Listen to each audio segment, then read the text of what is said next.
আম্মা জান আয়েশা সিদ্দিকা বলেন, লানা শামসুন ওয়ালি আফাকিনা শামসুন, শামসুনা খায়রুম মিন শামসি আফাকিনা।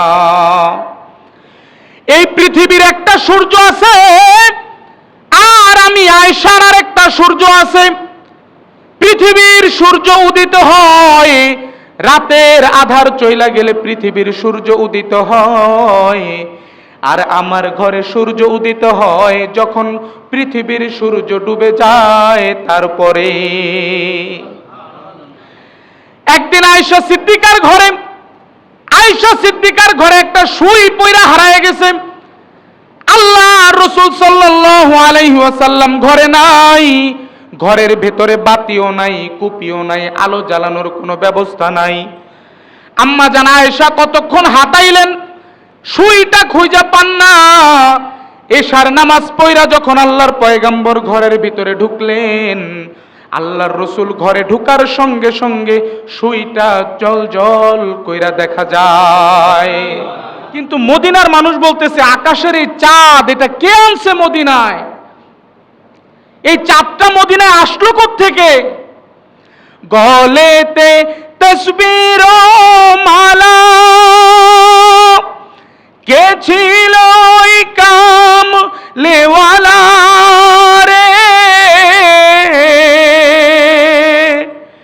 ওরে আমার বুকের দরগা তলায় তারে ডেকে নিয়ে আয়, রসূল নামে। মদিনার প্রত্যেকটা মানুষ বুক উজাড় করে দিয়ে অপেক্ষা করতেছে, নবী বলে আসতেছে মদিনায়। মদিনার ছোট ছোট বাচ্চারা ওই মদিনার একদম শহরের দরজায় দাঁড়ায়া তারপরে তারা গাইতেছিল, তলাল বাদরু আলাইনা ওয়াজাবা শুকরু আলাইনা। মদিনার ছোট ছোট বাচ্চারা বলতেছিল যে আজকে তলাল বাদরু আলাইনা, পূর্ণিমার চাঁদ আমাদের মাঝে উদয় হবে। অথচ মক্কার মানুষ বুঝে নাই।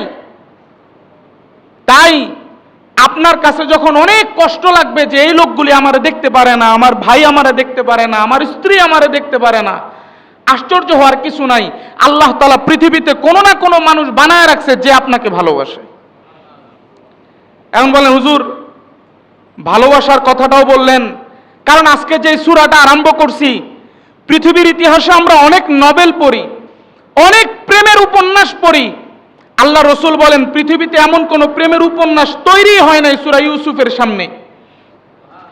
অনেক যুবক তো প্রেমের ঘটনা শুনলে আবেগে আপ্লুত হয়ে যায়। তাদের জন্য আমার উস্তাদ মোহতারাম বলতেন যে এই যুবক বেশি বেশি কয়দিন পরে পরে সূরা ইউসুফের বাংলা অর্থ পড়বা, দেখবা মনের ভেতরে আগ্রহ পয়দা হবে।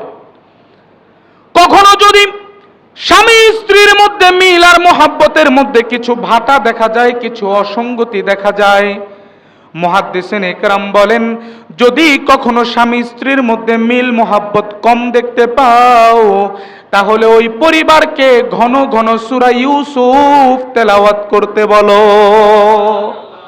সূরা ইউসুফ বললামই তো, এটার মধ্যে প্রেম আছে, এইটার মধ্যে দুর্দশা আছে, এটার মধ্যে দুঃখ আছে, এটার মধ্যে কান্না আছে, এইটার মধ্যে জেল আছে, জুলুম আছে।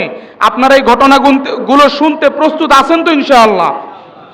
তাইলে চলেন আর দেরি না করে কোরআনুল কারীমের 12 নম্বর সূরা, এই সূরাটার মধ্যে যখন আমরা এই সূরার তাফসীর শুনবো তাহলে আমাদের এটা জানা দরকার যে এটার মধ্যে আয়াত কয়টা। একদম অল্প কয়েকটা আয়াত নিয়ে এই সূরাটা সাজানো, 111টা আয়াত মাত্র। কিন্তু এই সূরাটার মধ্যে আল্লাহ তাআলা একদম মিশরের বিশাল রাজ্যের গল্প শুনিয়েছেন। আল্লাহ রাব্বুল আলামিন ফাদ্দান শহর থেকে কিভাবে আল্লাহ তাআলা ইউসুফকে মিশরের রাজ্য আসনে বসিয়েছেন, কিভাবে ইয়াকুব আলাইহিস সালামের বংশধর মিশরে আইসা বাদশা হয়ে গেলেন, এই ঘটনাগুলো বিস্তারিতভাবে এখানে আছে। কিভাবে হযরতে জুলাইখা আলাইহিস সালাম, হযরতে ইউসুফ আলাইহিস সালাম জুলাইখার সাথে একত্রিত হয়ে তাদের মোহাব্বত, তাদের ভালোবাসাকে একত্রিত করতে পেরেছিলেন, এই ঘটনা এই সূরার মধ্যে আছে। প্রথমতই আল্লাহ রাব্বুল আলামিন এই সূরাটাকে শুরু করলেন বিসমিল্লাহির রহমানির রহিম, আলিফ লাম রা। কোরআনুল কারীমের মধ্যে কয়েকটা সূরার আগে আল্লাহ তাআলা জবরজের পেশ ছাড়া কয়েকটা হরফকে দিয়েছেন। এই হরফগুলির নাম হলো হুরুফুল মুকাত্তাআত। এটার যদি আরবি সংজ্ঞা বলি, এটার আরবি সংজ্ঞা হইল আল্লাহু আ'লামু বিমুরাদিহি বিযালিক, আল্লাহই ভালো জানেন এই অক্ষরগুলির দ্বারা কি অর্থ উঠিয়েছেন। একদম প্রথমেই সূরা বাকারাতেও আল্লাহ এমন এনেছেন আলিফ লাম মিম, কখনো এনেছেন ইয়াসিন, কখনো এনেছেন নুন, কোন সূরার আগে এনেছেন কাফ হা ইয়া আইন সাদ। বিভিন্ন সূরার শুরুতে এই ধরনের হরফকে আল্লাহ এনেছেন। এখন এই হরফগুলি তার অর্থ কি? স্বয়ং মুফাসসিরিন ইকরামরাই বলেন আল্লাহই ভালো জানেন আল্লাহ তাআলা এই সূরাকে কেন এখানে এনেছেন। এই আয়াতের প্রথম অংশটা, এই আলিফ লাম র, এটা কেন আনছেন এটা আল্লাহই ভালো জানেন, আমাদের দ্বারা এটার অর্থ করা সম্ভব না। এরপরে আনেন তিলকা আয়াতুল কিতাবিল মুবিন। ওগো আল্লাহর পয়গম্বর, আপনার মনে অনেক কষ্ট, অনেক দুঃখ আমি জানি। আপনার চাচা, আপনার ভাইয়েরা আপনাকে দেখতে পারে না।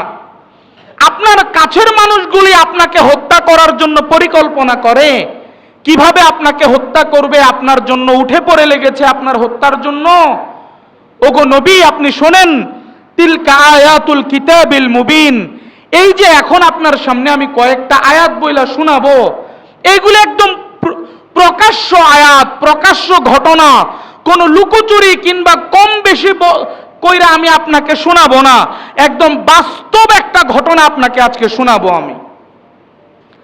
ঘটনাটা শুনাইতেছেন কে বলেন? আল্লাহ শুনাইতেছেন। শুনাইতেছেন কাকে বলেন? আল্লাহ রসুলকে শুনাইতেছেন। দোনোজনই একদম হেড অফ দ্য পাওয়ার। সৃষ্টির জন্য সবচাইতে হেড হইলেন আল্লাহ, সৃষ্টি জগতের সবচাইতে হেড হইলেন আল্লাহর রসুল। এখন বলেন হুজুর, সৃষ্টি জগতের হেড, এটা একটু বুঝাইয়া দেন। সূরা ইউসুফের যখন তাফসীর শুনবেন, বিভিন্ন জায়গায় শুনতে পাবেন ইউসুফ আলাইহিস সালাম এত সুন্দর ছিলেন। ইউসুফ আলাইহিস সালামের সৌন্দর্য দেখা মিশরের বড় বড় অফিসারের স্ত্রীরা আপেল মালটা কাটতে যায় নিজের আঙ্গুল কাইটা শেষ করে ফেলছিল। এত সৌন্দর্য আল্লাহ তাআলা ইউসুফ আলাইহিস সালামের মধ্যে দিছিলেন।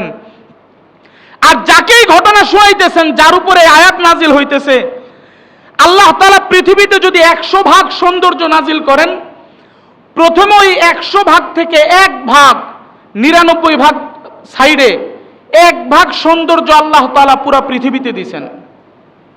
99 রাখছেন, 1 ভাগ আনছেন, ওই 1 ভাগকে অর্ধেক কইরা দিছেন পুরাটা ইউসুফ আলাইহিস সালামকে। আর বাকি যে 1 ভাগের অর্ধেক, ওই পুরাটা দিছেন পৃথিবীর সবাইকে। এবার বুঝেন ইউসুফ আলাইহিস সালামকে কত সুন্দর করে আল্লাহ তাআলা বানাইছেন। আর ওই যে 99 ভাগ যে সৌন্দর্য আল্লাহ রাখছেন, ওই 99, সুবহানাল্লাহ বলার জন্য মানসিক একটা প্রস্তুতি নেন। আল্লাহ তাআলা 99 ভাগ সৌন্দর্য রাইখা 1 ভাগ সৌন্দর্যরে আবার অর্ধেক করছেন। অর্ধেক দিছেন ইউসুফ, অর্ধেক দিছেন পৃথিবীর সবাইকে, যার রূপ দেখা আমরা পাগল হয়ে যাই। ও যুবক, যার রূপ দেখা তুমি পৃথিবী থেকে বিদায় নেওয়ার পরিকল্পনা করো, যে তাকে পাইলাম না, এই জীবন আমার আর রাইখা লাভ নাই, আমি শেষ, যে চিন্তা ভাবনা কইরা যে নিজের জীবন শেষ করে ফেলে যুবক পোলাপান।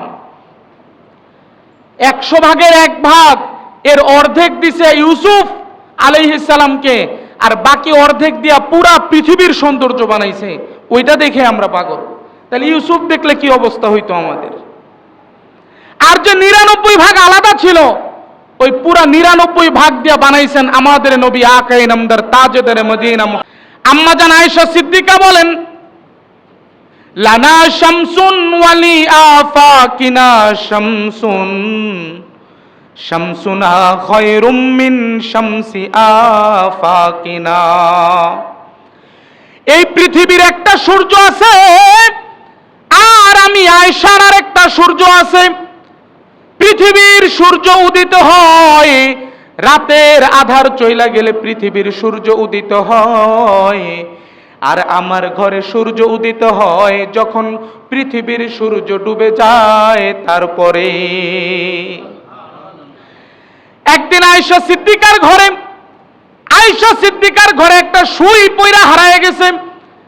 আল্লাহ রাসূল সাল্লাল্লাহু আলাইহি ওয়াসাল্লাম ঘরে নাই, ঘরের ভেতরে বাতিও নাই, কুপিও নাই, আলো জ্বালানোর কোনো ব্যবস্থা নাই। আম্মা জান আয়েশা কতক্ষণ হাতাইলেন, সুইটা খুঁজে পান না। এশার নামাজ পড়া যখন আল্লাহর পয়গম্বর ঘরের ভিতরে ঢুকলেন, আল্লাহর রসুল ঘরে ঢুকার সঙ্গে সঙ্গে সুইটা জল জল কইরা দেখা যায়।